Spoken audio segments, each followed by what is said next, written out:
Okay guys, today we are talking about consumer protection. If you purchase anything, you are a consumer. And if we purchase stuff, or when we purchase stuff, we are protected as consumers through our consumer protections or our consumer rights. Okay, so these rights help to keep us safe when we make purchases and even before we decide that we're going to make a purchase. Okay, but with rights comes responsibility. So today we might find out if you are, in fact, a responsible consumer.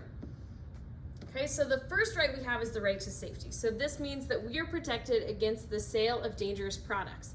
So in class, I usually ask, do you have any ideas on things that would maybe be part of our consumer protection of the right to safety? So things that are maybe deemed to be dangerous that they cannot sell anymore.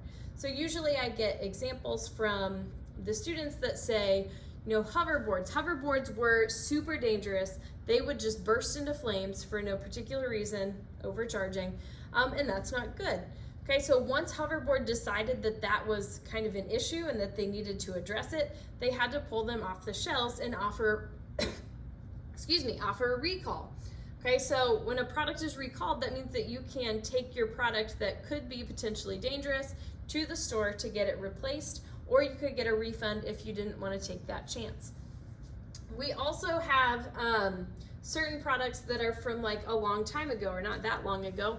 They used to sell these things called lawn darts. So it used to be this fun game that you would play in the backyard at a barbecue, and you had this hoop and these lawn darts that look like this. So they have like a pretty sizable metal spike on them that, could be problematic at a backyard barbecue if you have kids running around and not paying attention. Okay, so they were deemed to be unsafe and they had to pull them from the market.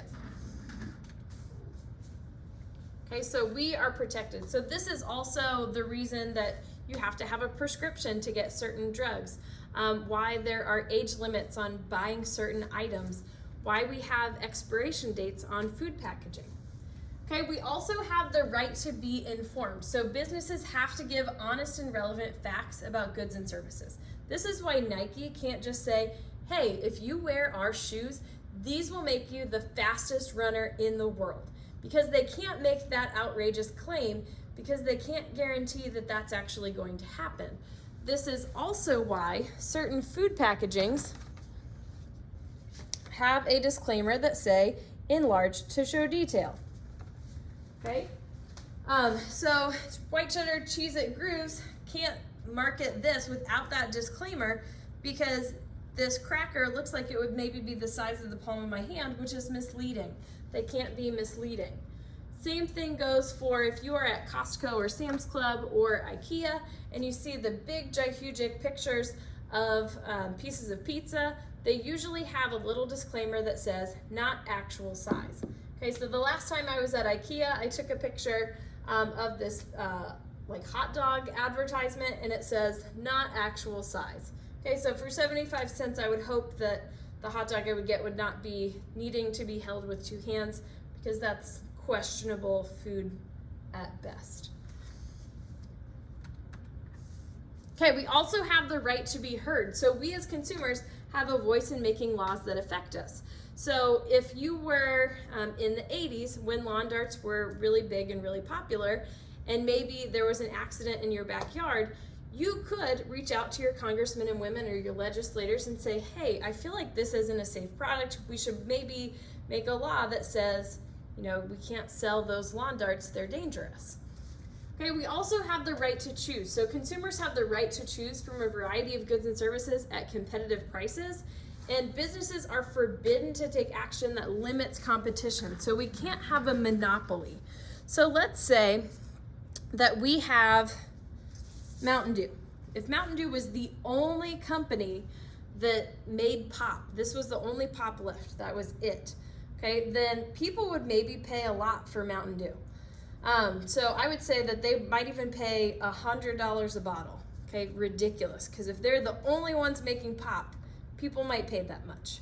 Okay, so people who want to make money, kind of like Mountain Dew is, would get into the game. So in comes Dew Mountain. So we'll say that Dew Mountain decides that they're gonna create a very similar product, but instead of charging $100 per bottle, they're gonna charge $90. So all of the customers that were buying Mountain Dew are going to flock over to Dew Mountain, and they're gonna start buying $90 bottles of Dew Mountain instead of $100 bottles of Mountain Dew. Okay, so then Mountain Dew's gonna get wise and say, hey, all of our customers are buying Dew Mountain because they have a much cheaper price. So then Mountain Dew is going to lower their price, and it's gonna go back and forth, until it gets to a manageable amount, to where both companies are charging about the same. Okay, so if a company becomes a monopoly, so when Mountain Dew was the only company, they were a monopoly, there was no competition. We as consumers win when companies compete for our business, because then all of the prices get lowered down because they get into a bidding war. We also have the right to redress. So redress is the right to have a wrong corrected quickly and fairly. When I had just bought my first house, I decided that I was going to buy a mouse sander. So it's a little handheld sander. And I did my homework. I decided that this is the sander that I wanted to get because it had really good reviews. I drove 30 minutes to the nearest hardware store to pick up the sander, drove 30 minutes back home, plugged it in, turned it on, and before I could even touch it to the cabinets that I was trying to sand, a plastic piece shot off the front. So I called Home Depot and I said, hey, I went through the whole story. I just drove 30 minutes, picked it up, 30 minutes back. What can I do? What are my options? They said that they had one in stock. They even tested it out for me. They plugged it in, turned it on, make sure a plastic piece didn't shoot off the front. And they said, and if you come in and exchange it for your trouble, we will give you 20% off of your sander. Okay, so in that instance, I absolutely had my wrong corrected quickly and fairly. We also have the right to consumer education. So that's why when a product is recalled, we get some sort of notification. So especially if it's food that we purchased at a grocery store, it might be listed on our next receipt. So especially if we're using a loyalty program, or if you do grocery pickup, you might get an email saying, hey, you purchased this item and it has been recalled, here's what you need to do. On the news, there's also consumer reports sometimes where they will say this person had an issue with this business and it's still being resolved. The business isn't responding. So that's another example of consumer education. So it means that we get information about consumer issues. Okay, but with rights comes responsibility. So we have to hold up our end of the bargain. So if I were to buy a chair and I were to set it up onto a table, and I climbed up onto the table and climbed up onto the chair to reach something really, really high. If I broke the chair in the process and injured myself, it's still my fault. It's not the fault of the chair and the chair company, because I wasn't using that chair as it was intended. Okay, they wanted me to just sit in the chair. That's the only direction for the chair. Okay, some of our responsibilities include taking care of merchandise that we try on or handle in the store. So making sure that you're careful with things, that you're honest with the store. So if you drop something and it breaks, you let somebody know. Trying not to spill coffee or get makeup on any clothes that you're trying on. Being fair and honest with stores. So when I had first gotten to Plainfield, I was trying to buy different items for my house. So I needed to find 2 bath mats for this bathroom that I had. I wanted them to be 2 specific colors so I didn't have to repaint my bathroom, and I wanted them to be the same size. But I also wanted to get a good deal. So I looked around for different places until I finally found 2 that were exactly the same, that were in the color scheme that I needed at TJ Maxx. So I folded them up so I could easily carry them to the checkout counter. I gave them to the checkout lady. She was ringing them up, but she only rang up one of them, so she didn't notice that there were 2 individual bath mats. So as a responsible consumer, I let her know that there were 2 so that I wasn't stealing from the store. Okay, pay for your purchases. So if you don't pay, you are stealing and you can go to jail. So this would be like intentionally stealing. So putting something small into your pocket, that's stealing, and it's not being fair and honest with the stores. You might not go to jail for this, but even if you go to Chipotle and you ask for a water cup and you fill that water cup up with Sprite, that wouldn't be being a responsible consumer. Pay attention when sales transactions are taking place. Make sure that the price registers correctly and that you get back the correct change. If If you get back too much change, which can sometimes happen, you really should be honest and return it to the store. You should also save your sales receipts, instructions, and guarantees for any item that you buy, because you may need to furnish these items later if you were to have a consumer issue. Speaking of consumer issues, if you have ever purchased a product that didn't work or was damaged, or if you had paid for a service that wasn't performed correctly, if you had a product sold for more than the advertised price, you have encountered a consumer problem. Okay, so the problems are usually going to be resolved successfully because the businesses need people to continue to be their customers in the future. So it's really in their best interest to make sure that they have happy customers. So typically, they're going to replace it or refund you or do whatever they can to make it right in order for you to come back as a customer. Okay, if you have a product issue, check your warranty first. So if your product is covered under the warranty, you want to follow the instructions for the service, refunds, or replacements. Let's say you buy a new push mower at Lowe's. If the little twisty cap on the gas can is missing when you get home and assemble it, you can't go to Lowe's and then expect that they have replacement parts for every piece on every item that they sell.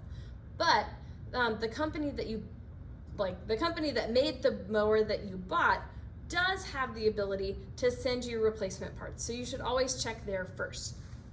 If the product is no longer under warranty, or if a problem isn't covered in the warranty, then yes, you should take your product back to the store, to the customer service department. If your problem isn't getting resolved there, politely ask to speak to the manager. You don't want to be mean, because the person who you're talking to is maybe the only person that can help you. So it's really important that we're being kind to all people. Okay, state your problem and how you would like it to be resolved. So are you looking for a refund? Do you want a replacement? Do you just want the item to be fixed or repaired? So if your trip to the store doesn't resolve the problem, put your complaint in writing. Write them a letter and explain, hey, here's what happened. Here's what I think is fair. Include your name, your address, your telephone number, as well as copies of your receipt and warranty. Don't send the originals, just in case they were to get lost in the mail or lost in the shuffle of everything. You don't want to be out the ability to send another one. You also want to keep a copy of your letter and the original receipts and warranty so that if you need to take further action, you have those available. Okay, so if your letter doesn't bring results, you might need to contact the Better Business Bureau, also called the BBB, to help you resolve your consumer problems. So basically, the Better Business Bureau is just a group of businesses that have gotten together and said, you know what, we're going to make sure that we do what we can to be fair and honest with our customers. If they're found to not be following those practices, they can get kicked out of the Better Business Bureau, and some people will only do business with people in that bureau. As a last resort, you could also choose to go to small claims court. In small claims court, you are going to go in front of a judge and you state your case, and then the business involved has to respond to you because you've taken legal action. Okay, and then we're going to finish up by talking about charitable giving and volunteering. So a lot of people will give their money or time to an organization in order to kind of strengthen the community.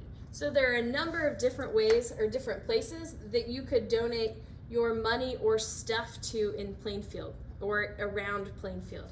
So we said that there are a bunch of hospitals that have donations.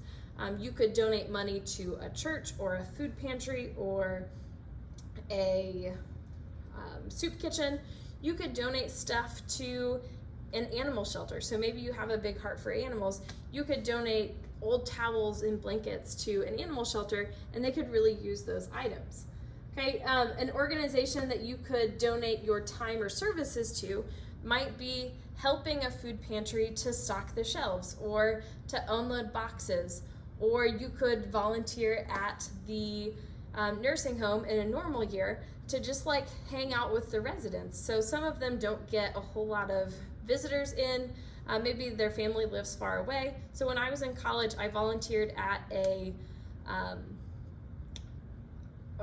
at a nursing home, and we would just play Uno with the residents. Sometimes we would paint nails. So it was a lot of fun, and they really just liked the conversation that they could have with us because they didn't get a whole lot of people coming in to visit. Another way that you could donate your time or services is if you really like animals, you could donate your time to the Humane Society, and you could go walk dogs and kind of give them some exercise so they're not stuck in a cage all day. Okay, it's really important to make sure that you're giving back to your community in some way, because it really does help to strengthen the entire community when everybody's getting what they need.